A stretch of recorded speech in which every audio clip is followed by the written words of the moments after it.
Hello and welcome to Self-Drive TV News. I'm Len Benedict. When I were a lad, people used to say, "The internet, what's that then?" Today, the World Wide Web has become as revolutionary a discovery as fire and as explosive a weapon as a thermonuclear bomb. In this dark age of lies and misinformation, the internet has emerged as the perfect tool to purge the dominant power structures of their corruption. The most interesting leaks have been censored or distorted by corporate media. For example, it has been widely reported that WikiLeaks dumped the US diplomatic cables into cyberspace in their entirety, putting lives at risk. In reality, less than 1% of the cables have been released so far, around 2,500 out of roughly 250,000. The big five independent media outlets and anonymous Operation Leakspin have mined a bewildering amount of information from WikiLeaks. It's a lot to take in. So, the anti-capitalist ranting machine, HEAVYMAN, has been summarising the censored stories Self-Drive TV has found to be the most interesting. HEAVYMAN. Thanks, Len. This week, patronising multi-millionaire Prime Minister Dave defended bankers' bonuses and told striking slaves in the UK to grow up and get real about the government's spending cuts. In an effort to do just that, here are today's top censored WikiLeaks, some of the real reasons the global economy is collapsing. Most of our viewers will find these truths to be upsetting. At number 3, the UK Iraq inquiry is a whitewash. The Ministry of Defence in London assured Washington that the US would not come under proper scrutiny at the Iraq war inquiry.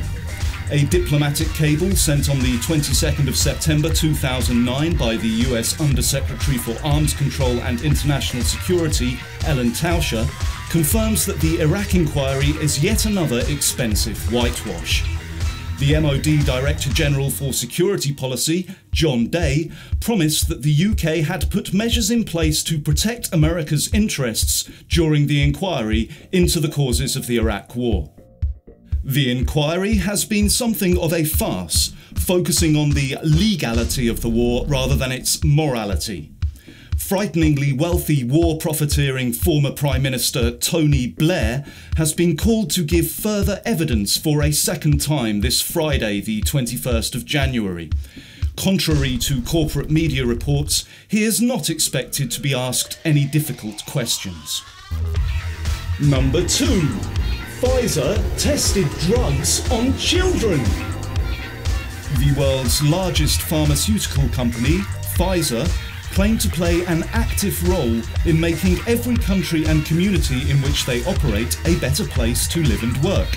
Unless the community they're operating in is Kano State, Nigeria, where they conducted experimental drug trials on children in 1996. The US government was fully aware of the Pfizer case and helped them settle with a former head of Nigerian state for $75 million. Just $35 million of this was earmarked for the victims and their families, $30 million for the Nigerian state of Kano, and $10 million went to the lawyers. And at number 1, DynCorp, pimping children for sex.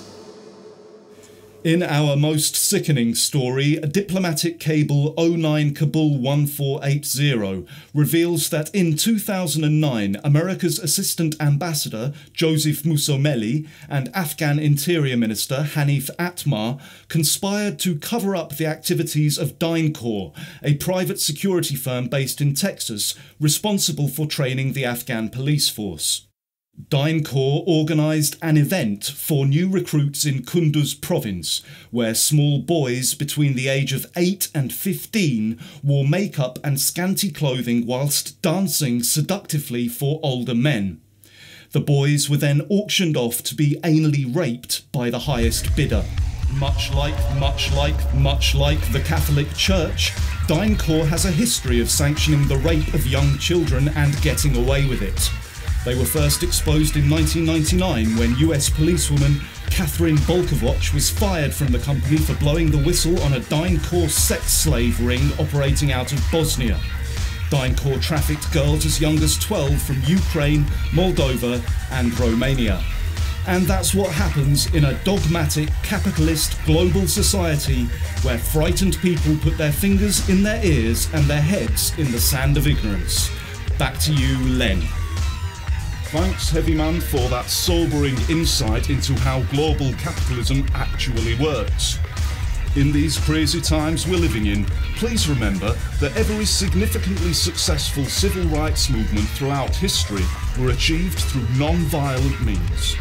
Stay well, stay safe, stay active, and look after each other.